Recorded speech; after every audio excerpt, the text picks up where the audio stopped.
बिना मेहनत के तख्त तो ताज नहीं होते। बिना मेहनत के तख्त तो ताज नहीं होते। ढूंढ लेते हैं जुगनू अंधेरे में भी मंदिर, क्योंकि वे किसी बाहरी रोशनी के वो मोहताज नहीं होते, वे स्वयं प्रकाशित होते। फ्रेंड्स, एक व्यक्ति है जिसके शरीर में स्वच्छ रक्त संचार हो रहा है, जिसके चौड़े कंधे हैं, सुंदर मजबूत दो हाथ है, जिसका वजन भी अच्छा है, जो सभी अंगों से युक्त तथा शरीर से चुस्त मस्त है। ऐसा व्यक्ति अगर दूसरों से सहायता मांगता है तो आप उसे क्या करेंगे, उसके बारे में क्या सोचेंगे? अवश्य वह सर्वांग संपन्न होकर भी अपंग कहलाएगा। आप ऐसे अपंग मत बनिए, आप सामर्थ्यवान बनकर दिखाइए। आप ऐसे बनकर दिखाइए कि लोग आपसे सहायता पाने की चेष्टा करें। क्या आपको पता है कि आप जिन लोगों को जानते हैं उनमें बहुत से ऐसे हैं जिन्हें किसी दूसरों से सहायता की प्रतीक्षा है। सही बात तो यह है कि उनमें से बहुत से लोगों को इस बात का भी पता नहीं कि उन्हें जो सहायता चाहिए वो कहां से मिलने वाली है। फिर भी वे इंतजार करते और सोचते रहते कि बस अब उनका काम बनने वाला है, उन्नति के द्वार खुलने वाले हैं, कोई उनकी मदद के लिए आएगा, उनके सारे कष्ट दूर हो जाएंगे। क्या ऐसा संभव है? वास्तव में कोई किसी की सहायता करता है? ऐसे सोचने वालों ने अपने गिरेबान में झांक कर देखना चाहिए, क्या उन्होंने किसी दूसरों की कितनी सहायता की, उन्होंने आज तक किसकी कितनी मदद की। क्या कोई ऐसा व्यक्ति है जो कहे कि उन्होंने उसकी सहायता की थी इसलिए वो आज उन्नति की चोटी पर है? फ्रेंड्स, यदि आपने या उन्होंने किसी दूसरों की सहायता नहीं की तो फिर किसी दूसरों से सहायता की प्रतीक्षा करो। ऐसे लोग केवल अपने भूल के कारण आगे बढ़ने से रह जाते हैं। हर इंसान को चाहिए कि वह केवल अपने सहारे आगे बढ़े, लौटने के रास्ते से मुंह फेरकर बिना किसी के सहारे आगे बढ़ता चाहिए।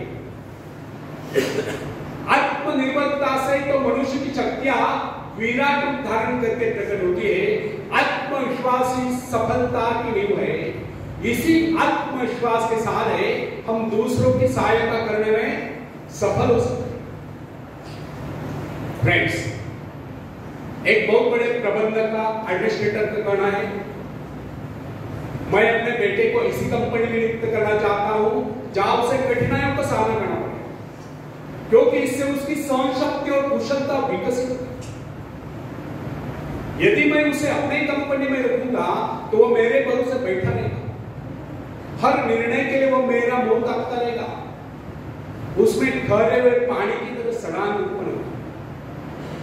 आप सभी जानते हैं, ठहरे हुए पानी पर मच्छर गुनगुनाते हैं तो बहते हुए पानी पर राजस्व करते हैं। कितने सुंदर विचार थे उस व्यक्ति के। अगर हर माँ बाप अपने पुत्र या पौत्री के इस प्रकार के उच्च विचार रखते हैं तो वे अवश्य उनके भाग्य विधाता बन जाएंगे। जो माँ बाप अपने बेटों या बेटियों को अधिक लाड प्यार से बिगाड़ देते हैं कि बच्चा जब चाहे स्कूल जाए, जब चाहे छुट्टी कर ले, जब चाहे कॉलेज जाए, जब चाहे छुट्टी कर ले, जब चाहे काम पर जाए, जब चाहे छुट्टी कर ले, तो ऐसे बच्चे भविष्य में कुछ नहीं कर पाते, उनका तो भविष्य नष्ट होता है। अपनी शक्ति पर स्वयं ही भरोसा करना पड़ता है। अपने कार्य स्वयं करने वाले सफल होते हैं। इसी से मानव के चरित्र का निर्माण होता है। जिन बच्चों को यह पता हो जाता है कि वे अपने माँ बाप के सहारे जीवित रह सकते हैं, वे अपने बल पर कोई भी कार्य समर्थ होकर भी कर नहीं पाते, वे वैसी कोशिश भी नहीं करते। जबकि उन्हें समझना चाहिए माँ बाप तो सदा के लिए उनका आश्रयदाता नहीं बताएंगे। एक दिन तो ऐसा आने वाला है जब उन्हें अलग अलग जीवन बिताना ही पड़ेगा। तब ऐसे लोगों को भयंकर मुश्किलों का सामना करना पड़ता है। इसलिए फ्रेंड्स, यदि आरंभ से अपने कार्य स्वयं करने की आदत डाली जाए तो यह आदत आपके भविष्य के लिए बहुत लाभकारी सिद्ध होगी। जब चाहे शक्ति के सहारे आप जमीन पर पांव टिकाकर आगे बढ़ सकते हैं। सफल वही होता है जो अपनी शक्ति पर भरोसा करता है। अपने काम स्वयं करने वाले सफल होते हैं, दूसरों के सहारे आगे बढ़ने वाले अक्सर भंवर में फंस जाया करते हैं। फ्रेंड्स, जिस नाव की पतवार आपके हाथ में नहीं, वो नाव आपको पार करा दे, इस बात की क्या गारंटी? आपका जीवन तो उसके हाथ में है जिसके हाथ में नाव की पतवार हो। वो चाहे तो आपको डुबो दे, चाहे पार करा। फ्रेंड्स, जब नदी में बाढ़ आती है, तब जो साहसी है, जिसे अपने शब्दों पर पूरा विश्वास है, वो तो तय कर उस पार चला जाए। लेकिन जो डरपोक और काय है, वो तो बीच मझधार में डूबकर अपने जान दे। सहायता पाना और सहायता की प्रतीक्षा करना, दोनों ही बातें प्रगति की राह में बाधा है। अतः हर युवक या युवती के लिए आवश्यक है वे शुरू से ही अपने काम स्वयं करने की आदत डालें। अपने माँ बाप आदि लोगों की शक्ति से विश्वास हटाकर केवल अपनी शक्ति के बल पर आगे बढ़ने की कोशिश करें।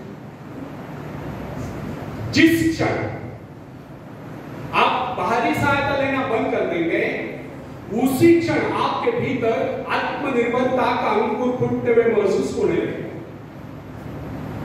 स्वयं कार्य करते समय यदि आप असफल हो जाते हैं, तो बिना उस असफलता को घबराए तुरंत उस कमी की खोज कीजिए जिसके कारण आपको असफलता मिली, और जैसे आप उस कमी को खोज निकाले, तुरंत उसे दूर करने के प्रयास में जुट जाएंगे। आपका वास्तविक आदर तभी होगा जब आप एक सफल व्यक्ति के रूप में दुनिया के सामने होंगे। मगर यदि आप एक व्यक्ति के बाद दूसरे व्यक्ति के आगे हाथ फैलाना शुरू कर देंगे, तो लोग आपको ममता या भिखारी कहेंगे। अतः आप यह प्रयत्न कर ले कि आपको केवल अपने भरोसे जीना है, ना कि किसी की दया पर। क्योंकि बाहरी सहायता किसी वक्त में वरदान सिद्ध होती है, अधिकतर समय यह अभिशाप भी सिद्ध होती है। फ्रेंड्स, बाहरी सहायता मनुष्य की काम करने की गति को मंद करके शरीर में सुस्ती ला देगी। आप ऐसे लोगों से मैत्री कीजिए जो आपको जीवन में आगे बढ़ने की प्रेरणा दें। कुछ लोग एक बाजू या एक पांव वाले होते हैं, फिर भी वे अपनी लगन और अपनी मेहनत से अपनी जीविका चलाते हैं, फिर तो आप तो हट्टे कट्टे फिर आगे बढ़ने की कोशिश आप क्यों नहीं कर सकते? मैं एक ऐसे व्यक्ति को जानता हूं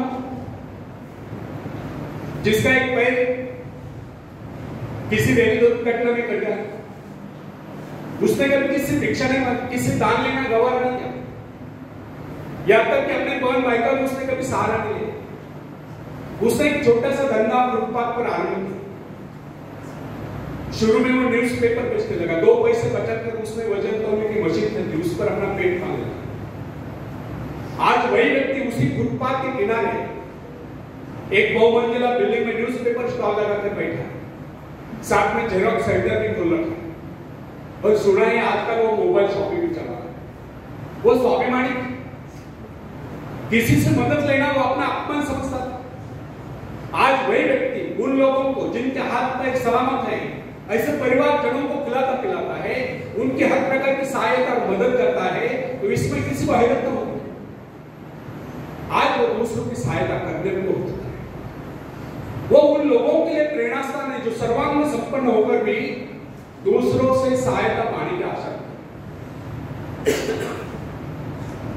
फ्रेंड्स, मैं केवल उस विकलांग की बात नहीं करता जिसे मैं जानता हूं।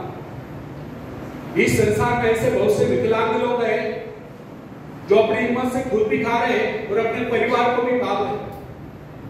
ऐसे स्वाभिमानी, मेहनती, आत्मविश्वासी और साहसी लोगों को अपनी जीविका चलाते देखकर हमें स्वयं के विषय में सोचना चाहिए कि क्या हम पूर्णतः आत्मनिर्भर है।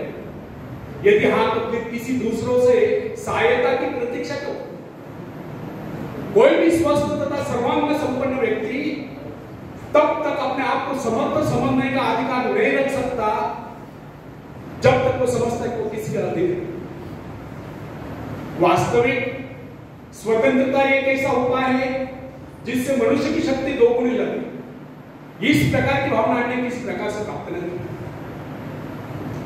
जब कोई युवक या युवती अपनी हिम्मत के सहारे किसी व्यापार में उतरता है, उसके मन में एक श्रेष्ठ भावना अवश्य उत्पन्न होती है। यही भावना उसे प्रसन्नता प्रदान करती है। इससे पहले किसी के अधीन रहकर चाहे वो कितना ही बड़ा कारोबार परंतु उसे स्वतंत्रता से अपने आत्मविश्वास के सहारे सास के साथ काम करने में एक नए आनंद का एहसास होता है।